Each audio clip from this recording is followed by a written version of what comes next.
यार मैं तुम्हारी बीवी हूँ, मायरा। इस बात पर अभिषेक ने मायरा से थोड़ा दूर हटकर कहा, तुमने भी किसका नाम ले लिया? इस तरह रात को उसका नाम नहीं लेना चाहिए, पता है ना? ये सब छोड़ो और मुझ पर ध्यान दो, कहते हुए मायरा ने अभिषेक को अपने करीब खींच लिया और उसे चूमने लगी। मायरा के होठों को अपने चेहरे पर महसूस कर अभिषेक भी अब मदहोश होने लगा था। अभिषेक का साथ पाकर मायरा के चेहरे पर एक गहरी मुस्कान आ गई और बस कुछ पलों के लिए उसकी आंखों का रंग बदलकर खून सा लाल हो गया। तभी अचानक ही उसकी आंखें चमकने लगी, लेकिन अभिषेक मायरा की बदलती आंखों का रंग देख पाता उससे पहले ही उसके फोन पर रिंग हुई और अभिषेक फोन पर बातें करने लग गया। मगर वहीं पीछे खड़ी मायरा बेताब हो रही थी। अभिषेक ने जैसे ही फोन रखा, मायरा उससे जाकर लिपट गई। ये मायरा को आज क्या हो गया है? आज से पहले इसका ऐसा रूप नहीं देखा था। ये मेरी मायरा ही है ना? मायरा के बदले हुए रूप को देख अभिषेक ने मन ही मन कहा। इतने में मायरा अभिषेक को खींचकर बिस्तर तक ले गई और अभिषेक के बदन से उसके कपड़े उतारने लगी। बिस्तर पर जाते ही अचानक से कमरे में रात की रानी की तेज खुशबू फैलने लगी, जो मायरा के शरीर से ही आ रही थी। अभिषेक ने मायरा को चूमते हुए कहा, क्या खुशबू है तुम्हारी मायरा, मैं तो पागल हो रहा हूँ इस रात की रानी की खुशबू से। मायरा उसे अपने आगोश में भरती हुई बोली, रात की रानी हूँ मैं और आज रात सिर्फ तुम्हारी रानी ही बनूंगी। अभिषेक ने मदहोशी से कहा, सिर्फ आज नहीं, तुम हमेशा के लिए मेरी रानी बन चुके हो। अभिषेक मायरा को अभी चूम ही रहा था कि तभी अचानक से मायरा की आंखें फिर से चमकी, जैसे कि उसकी आंखों में कोई बल्ब जला हो। मायरा की आंखों के इस अजीब से ग्लो को देखकर अभिषेक एकदम से रुक गया। क्या हुआ अभिषेक, रुक क्यों गए? मायरा ने एक अदा के साथ अभिषेक के चेहरे पर प्यार से हाथ फेरते हुए कहा, मायरा तुम ठीक तो हो? अभी तुम्हारी आंखों में कुछ हुआ था। अभिषेक की बात सुन मायरा ने मुस्कुराते हुए कहा, नहीं, कुछ भी तो नहीं, देखो मेरी आंखें तो बिल्कुल ठीक है। लेकिन अभिषेक मानने को तैयार नहीं था। उसने बिस्तर से उठते हुए कहा, नहीं मायरा, मैंने देखा तुम्हारी आंखें ग्लो कर रही थी, क्या हुआ तुम्हें? अभिषेक की आवाज एक अनजाने भय से कांप रही थी, लेकिन तभी मायरा ने अपने कोमल हाथों को अभिषेक के चेहरे पर फेरा और अभिषेक मानो सब कुछ भूल गया हो।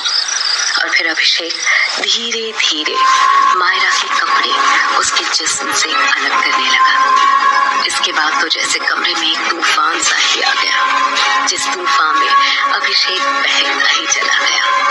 थोड़ी देर बाद जब वो थक गया तो वो मायरा से अलग हुआ और उसने कहा, बाय मायरा, आज तो तुमने मुझे बहुत ज्यादा एक्साइटेड कर दिया था। इससे पहले भी हमने कई बार साथ वक्त बिताया है, मगर आज तुम बहुत अलग लगी यार। सच कहूं तो मजा आ गया। अभिषेक ने हाफते हुए कहा। ये सुनकर मायरा के होठों पर अजब सी मुस्कान तैर गई। उसने शरारत से कहा, तो फिर से आ जाओ ना, रुको थोड़ी सांस तो लेने दो, मैं बस 2 मिनट में आया। कहाँ? इस वक्त बीच में कहाँ जा रहे हो? मायरा ने पूछा। आता हूँ, फिर मैं तुम्हारे अरमान पूरे करूंगा। ये कहकर अभिषेक अपने कमरे की बालकनी की तरफ चला गया। उसके जाते ही मायरा के चेहरे पर एक कातिलाना मुस्कुराहट आ गई। उसे देख लग ही नहीं रहा था कि वो जरा भी थकी है, बल्कि उसकी प्यास अभी तक बुझी ही नहीं थी। और देखते ही देखते अचानक से मायरा के खुले बाल खुद ब खुद हवा में लहराने लगे और उसके चेहरे की चमक पहले से कई गुना ज्यादा बढ़ गई। और और वो जोर जोर से सांसें लेने लगी, मानो उसके अंदर कुछ और ही चल रहा हो। जहां कमरे में बैठी मायरा के रंग रूप अलग ही तेवर दिखा रहे थे, वहीं इन सब से अनजान अभिषेक अपने कमरे की बालकनी में खड़े होकर अपनी जेब से सिगरेट निकालता है और उसे जलाने के लिए लाइटर जलाता है। अभिषेक इस वक्त अपने एक मंजिले मकान की बालकनी में खड़ा था और नीचे गार्डन एरिया में लाइट जलने की वजह से उसे सब कुछ साफ साफ दिख रहा था। जैसे ही उसने सिगरेट का एक कश लिया, उसकी नजर नीचे गार्डन में गई और वहां देखते ही उसका गला डर से सूख गया। अभिषेक ने खुद से कहा, ओह गॉड, लाश लाश कहाँ से आई यहाँ? अभिषेक के सामने नीचे जमीन पर एक लड़की की बॉडी पड़ी थी जो दुल्हन के जोड़े में थी। उसने घबराते हुए जैसे ही और ध्यान से देखा तो उसकी आंखों को यकीन नहीं हुआ, क्योंकि वो लाश किसी और की नहीं बल्कि उसकी पत्नी मायरा की थी। उसने घबराते हुए धीरे से कहा, अंदर जो बैठी है वो अगर मायरा है तो फिर ये लड़की कौन है? और अगर ये मायरा है तो कमरे में कौन है? दो मायरा कैसे हो सकती है? और मायरा की जान किसने ली? अभिषेक की सांसें गले में ही अटक गई। उसकी आंखों में खौफ साफ दिख रहा था। कमरे में बैठी मायरा उसे दिखाई दे रही थी, जो बड़े प्यार से अपने खुले बालों के साथ खेल रही थी। उसे देखकर अभिषेक को अपने हाथ पैर ठंडे होते हुए मालूम पड़े। वो घबराया हुआ धीरे से कमरे में आया और वहां बैठी मायरा से पूछा, कौन हो तुम? क्या तुमने मारा है मेरी मायरा को?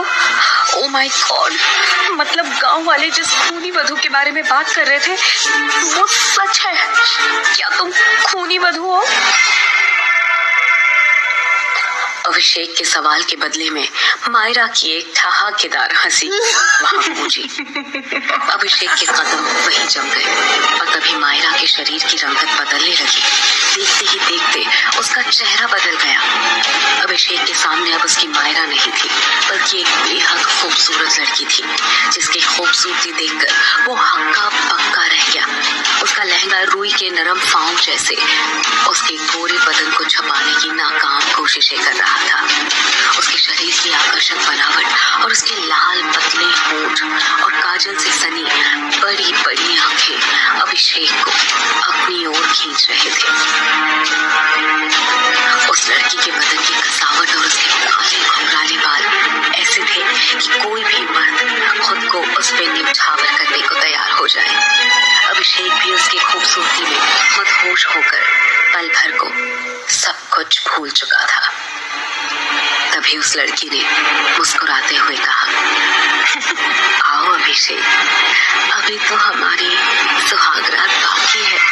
ऐसा कहते हुए उस लड़की की आंखें एकदम से चमकने लगी और उन आंखों में देखता हुआ अभिषेक मानो उससे सम्मोहित हो गया हो और वो एकटक उस लड़की की आंखों में देखने लगा।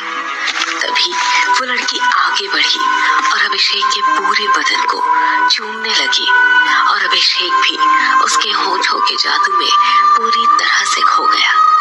अगले ही पल अभिषेक के दिमाग से सब कुछ निकल गया। इस बार उसे फिर से उस लड़की के साथ कुछ अलग ही किस्म की खुशी महसूस हो रही थी। दोनों अब अपनी चरम सीमा पर पहुंच चुके थे। वो लड़की अभिषेक के ऊपर थी और वो अभिषेक के पूरे बदन को अपने होठों से चूमे जा रही थी। कुछ देर बाद अभिषेक बुरी तरह से थक गया। अभिषेक पसीने से भीग चुका था। अभिषेक को ऐसे देख उस लड़की के चेहरे पर एक रहस्यमयी मुस्कान उभर आई और उसने फिर से अभिषेक को अपनी ओर खींचा और उसके होठों पर एक बार फिर से किस किया। पर इस बार अभिषेक को अपनी सांसें अटकती हुई महसूस हो रही थी। उसे अपना पूरा बदन अकड़ता हुआ लग रहा था और अगले ही पल अभिषेक का पूरा शरीर ऐसे सफेद हुआ जैसे शरीर से खून की एक एक बूंद चूस ली गई हो। एक आखिरी बार अभिषेक के गले से तेज चीख निकली। उसकी चीख सुनते ही वीर सिंह, हवेली का मैनेजर और गार्ड दौड़कर अभिषेक के कमरे में आए। मैनेजर ने भय से आंखें बड़ी करते हुए कहा, अरे ये अभिषेक बाबू के साथ क्या हो गया? जल्दी से किसी डॉक्टर को बुलाओ कोई।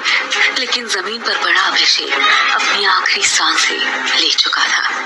वीर सिंह ने अभिषेक की लाश को देखकर कहा, इसे खूनी वधू ने मारा है। जल्दी से सब उस भूतनी की तस्वीर निकालो और घर के बाहर जलाओ। जल्दी करो, नहीं तो वो और भी लोगों को मार देगी। उस वक्त रात के 12 बज रहे थे और पूरे गांव में आग की तरह ये बात फैल गई कि हवेली में खूनी वधू ने अभिषेक और उसकी पत्नी मायरा को मार दिया है। पूरे गांव के औरत मर्द अपने घरों से कैरोसिन तेल निकाल कर ले आए और वीर सिंह सहित सभी हवेली के सामने जमा हो गए। वीर सिंह ने घबराते हुए कहा, एक साथ 2-4 तस्वीरें जला दो, अगर आसपास होगी तो भाग जाएगी। वीर सिंह के कहते ही सभी ने एक साथ तस्वीर को आग के हवाले कर दिया। तस्वीरों में आग लगते ही किसी औरत की तेज चीख की आवाज आई और साथ ही मन कपा देने वाली रोने की आवाज। अगले ही पल तेज हवा से मौसम बदलने लगा तो सभी घबराकर एक दूसरे की शक्लें देखने लगे। वीर सिंह ने जोर से कहा, घबराने की बात नहीं है, ये उसी भूतनी की चीख है। तस्वीरों के जलने से उसको भी कुछ हुआ है और इसलिए वो यहाँ से भाग गई है।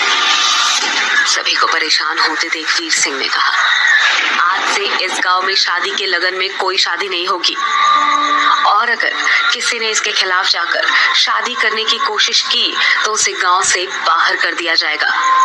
पूरे गांव के लोगों ने एक साथ कहा, हाँ, ऐसा ही होगा, हाँ, ऐसा ही होगा, ऐसा ही होगा।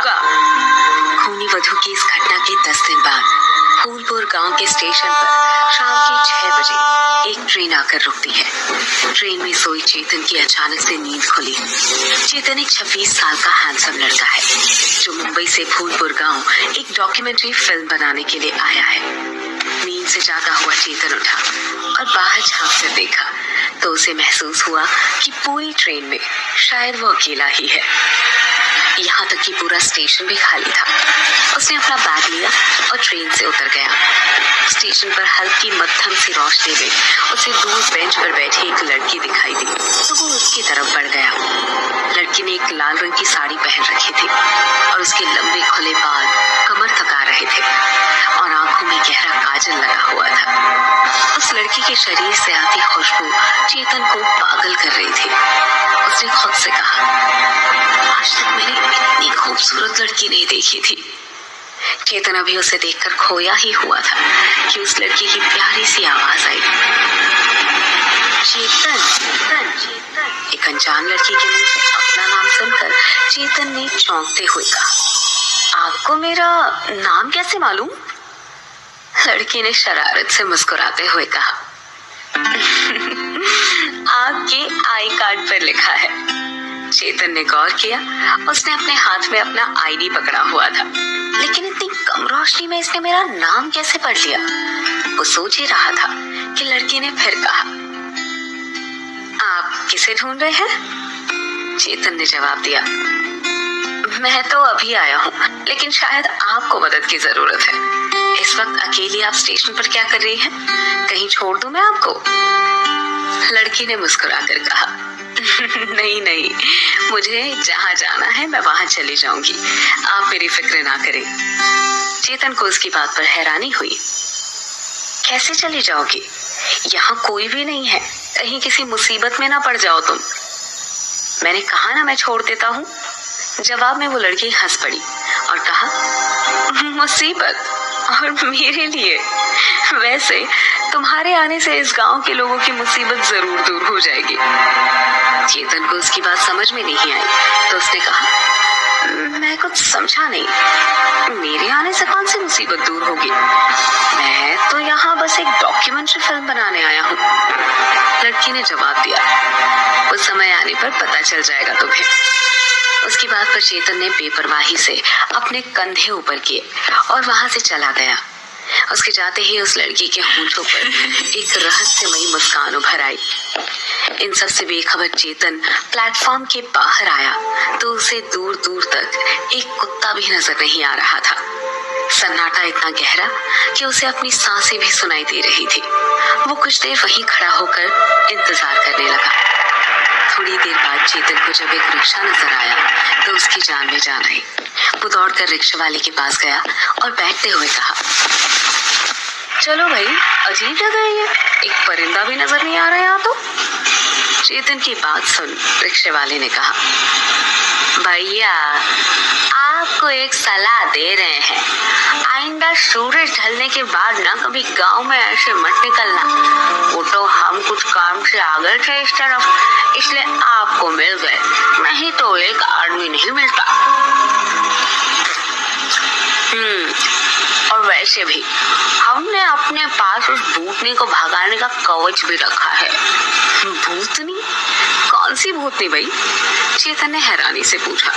रिक्शे वाले ने जवाब में धीरे से कहा, वो कहा है ना कि इस फूलपुर गांव में खूनी वधू का खौफ है, जो पहले गांव के मर्दों के साथ ना जबरदस्ती सुहागरात मनाकर उन्हें अपनी हवस का शिकार बनाती है और फिर उसे मार डालती है। पूरा गांव इस बात को जानता है और खासकर शादी ब्याह के लगन के समय कोई शादी करे तो वो पक्का गया जान से। चेतन ने मजाक में कहा, अच्छा तो इस खूनी वधू को देखा है किसी ने?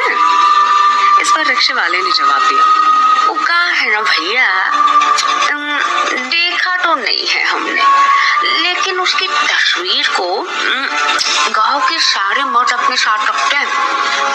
कहते हैं कि जब कभी वो भूतनी आसपास में हो तो उसकी फोटो को जला देने से वो भाग जाती है, समझे भैया? अच्छा, भूतनी की तस्वीर रखते हो तुम लोग? ऐसी कौन सी भूतनी है, जरा मुझे भी तो दिखाओ उसकी तस्वीर। चेतन ने हंसते हुए कहा। रिक्शा वाले ने जेब से एक स्केच वाली तस्वीर चेतन को दी। तस्वीर देखते ही चेतन पूरी तरीके से चौंक पड़ा। उसने गुस्से में कहा, अरे ये क्या मजाक है? एक जिंदा लड़की को तुम लोग भूतनी कह रहे हो? इतनी खूबसूरत लड़की की स्केच बनाकर उसे चुड़ैल बता रहे हो? शर्म नहीं आती तुम्हें? अभी स्टेशन पर मिला था मैं इससे, बातें भी की मैंने, और तुम इसे खूनी वधू कह रहे हो? चेतन की बात सुनकर रिक्शे वाले ने एक झटके में ब्रेक मारा और चेतन को घूर कर कहा, अरे भैया क्या कह रहे हैं आप इससे कैसे बात कर सकते हैं? ये तो सालों पहले मर चुकी है और ये भूतनी जिसको भी दिखती है वो जिंदा नहीं बचता। रिक्शे वाले की बात पर चेतन पूरी तरह से हिल गया और खुद से कहा, तो क्या वो वाकई में खूनी वधू थी, एक भूतनी? अगर ऐसा ही है तो उस चुड़ैल ने मेरी जान क्यों नहीं ली? ये रिक्शा वाला ना पक्का पागल है, कुछ भी बकवास किए जा रहा है। चेतन को उसकी सोच में डूबा रिक्शा वाले ने कहा, भैया जी जाना कहाँ है आपको, किससे मिलने आए हो यहाँ पर? चेतन ने अपने फोन पर देखते हुए कहा, काल भैरव मंदिर जाना है। चेतन के मुंह से काल भैरव मंदिर का नाम सुनते ही रिक्शा वाले ने एक बार फिर ब्रेक मारा और हैरानी से कहा, भांग खाकर आए हो का भैया? पहले कहते हो कि भूतनी से बात किए और अब कह रहे हो कि काल भैरव मंदिर जाना है, वो भी रात के वक्त। इंसान ही हो ना या कोई आत्मा हो? रिक्शे वाले की इस बात पर अब चेतन को भी गुस्सा आ गया। उसने रिक्शे से उतरते हुए कहा, बहुत कर लिए तुम बकवास, तब से बिना सिर पैर की बातें किए जा रहे हो। तुम रहने दो, मैं खुद चला जाऊंगा जहाँ जाना है। चेतन ने बैग संभाला और अपने फोन का मैप ऑन करके मंदिर की ओर चल पड़ा। रिक्शे वाले के चेहरे पर परेशानी साफ नजर आ रही थी। उसने सोचते हुए कहा, इस आदमी के साथ कुछ तो गलत है और अगर नहीं है तो जरूर होगा। दूसरी ओर चेतन मैप के बताए रास्ते पर चला जा रहा था। शाम के 7 बजे ही गांव में इस कदर सन्नाटा था जैसे कि रात के 1 बज रहे हो। चेतन कुछ दूर पैदल चला था कि उसे मंदिर दिखाई देने लगा। वो जैसे ही मंदिर के गेट पर पहुंचा, एक आदमी ने उसे रोकते हुए कहा, कहाँ जा रहे हो भैया इस वक्त? चेतन ने कहा, मंदिर जा रहा हूँ, इस वक्त दर्शन तो नहीं करूंगा पर अंदर ही सुबह होने का वेट कर लूंगा। आप मंदिर के पुजारी हैं? चेतन ने कहा तो उस आदमी ने अपना परिचय दिया। हमारा नाम वीर सिंह है। हम इस गांव के सबसे समझदार आदमी हैं और समझदार होने के नाते ही तुम्हें कह रहे हैं कि रात के वक्त मंदिर में जाना मना है। चेतन पहले से ही रिक्शे वाले की बात से परेशान हो चुका था और अब इस वीर सिंह की बात पर उसने झल्लाते हुए कहा, यहाँ सब पागल है क्या? कोई कहता है रात में भूतनी घूमती है, रात में मत निकलो। तुम कह रहे हो रात में मंदिर मत जाओ। मतलब यहाँ चल क्या रहा है? चेतन की बात पर वीर सिंह ने इधर उधर देखते हुए कहा, बात तो 100% सच है। गांव में खूनी वधू की आत्मा घूमती है। हम तो अपने घर को जा रहे थे तो तुम मिल गए हमें। और रहा सवाल मंदिर का, तो इस मंदिर में रात के वक्त जो कोई भी अंदर गया है ना, वो जिंदा बाहर नहीं आया है, इसलिए मना कर रहे हैं। बाकी तुम लग रहे हो शहर के, तो खुद ही समझदार होंगे। जान प्यारी है तो लौट जाओ। कहीं पड़ गए ना मुसीबत में तो वीर सिंह नहीं आएगा बचाने। चलो चलते हैं हम। जरूरत होगी तो पास ही में घर है हमारा, नीले रंग का है। दरवाजे पर एक चप्पल लटकी है हमारे, चले आना। अपनी बात कहकर वीर सिंह तो वहां से चला गया, लेकिन चेतन को हड़बड़ी थी। उसने खुद से कहा, मैं नहीं रुक सकता सुबह तक। मुझे जल्द से जल्द अपनी डॉक्यूमेंट्री फिल्म शूट करके इस अजीब से गांव से वापस जाना है। और कल रुक भी गया तो भी तो फिल्म तो रात के वक्त ही शूट करनी है मुझे, इसलिए ये काम आज ही खत्म करना होगा और सुबह की ट्रेन से मैं वापस चला जाऊंगा। मन में सोचकर उसने अपने आसपास देखा और जब उसे कोई भी नजर नहीं आया तो वो मंदिर के विशालकाय लकड़ी के दरवाजे के पास पहुंच गया। चेतन ने ऊपर से नीचे दरवाजे को देखा तो उसकी ऊंचाई यही कोई 15 फीट के करीब थी। दरवाजे पर लोहे की कुंडी लगी हुई थी और पास ही एक बोर्ड रखा हुआ था जिस पर लिखा था, शाम के बाद मंदिर में प्रवेश वर्जित है। चेतन ने बोर्ड को हटाकर एक साइड रखा और दरवाजे के ऊपर लगे भारी भरकम लोहे की कुंडी को दोनों हाथों से पकड़कर खोला। कुंडी के खुलते ही हल्की सी आवाज के साथ मंदिर का मेन गेट खुल गया। चेतन ने मंदिर के भीतर प्रवेश किया और अंदर से दरवाजे को बंद कर दिया। मंदिर के भीतर गहरा अंधेरा था। सन्नाटे को चीरती हुई बस पेड़ के पत्तों की आवाजें आ रही थी। उसका मन एक पल को सहम गया। उसने बैग के हैंडल को कसकर पकड़ा और मोबाइल के टॉर्च की रोशनी में आगे बढ़ गया। मंदिर का प्रांगण खुला हुआ था जिसके ठीक बीचों बीच एक विशालकाय बरगद का पेड़ था। काले पत्थरों से बनी जमीन और मोटे मोटे ऊंचे नक्काशीदार खंभों से लगे दीवार मंदिर के प्राचीन होने का सबूत दे रहे थे। उसने अपना कैमरा ऑन किया और चारों तरफ शूट करने लगा। आगे बढ़ने पर उसे मुख्य मंदिर दिखाई दिया। चेतन ने अपने जूते उतारे और मुख्य मंदिर के भीतर आया। मंदिर के भीतर कई छोटे बड़े पीतल के घंटे लगे हुए थे। सामने ही भैरव बाबा की बड़ी सी मूर्ति स्थापित थी। काले रंग के पत्थर से बनी मूर्ति अंधेरे में भी चमक रही थी। मूर्ति में काल भैरव बाबा की आंखों में नीलम जड़े हुए थे और सर पर चांदी का छत्र लगा हुआ था। चेतन ने इससे पहले कभी भी काल भैरव बाबा के दर्शन नहीं किए थे।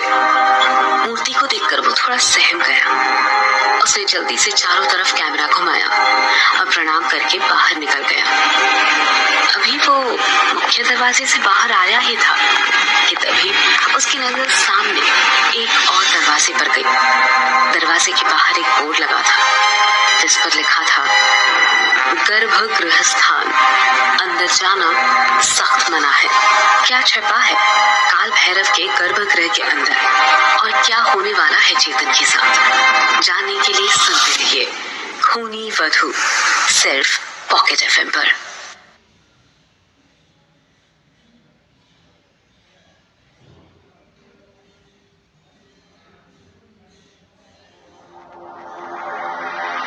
गर्भगृह और खूनी वधू। मंदिर में स्थित गर्भगृह स्थान के भीतर जाने की सख्त मनाही के बावजूद चेतन ने गर्भगृह के दरवाजे को खोलने का फैसला लिया, लेकिन उसने जैसे ही दरवाजे को खोलने के लिए हाथ बढ़ाया, उसे अंदर से किसी लड़की के रोने की आवाज आई तो वो घबरा गया। उसने डरते हुए आसपास देखा और फिर बंद दरवाजे को एक झटके में खोल दिया। अंदर का नजारा देखकर चेतन के होश उड़ गए। वहां कोई लड़की दुल्हन के जोड़े में घूंघट ओढ़े बैठी रो रही थी। चेतन ने घबराते हुए पूछा, कौन तुम और यहाँ क्या कर रही हो? चेतन की बात पर उस लड़की का रोना एकदम से बंद हो गया। वो जमीन से उठी और धीरे धीरे चलकर चेतन के सामने आकर खड़ी हो गई। उसने धीरे से अपना घूंघट उठाया तो चेतन उसका चेहरा देखकर चौंक पड़ा। उसने हकलाते हुए कहा,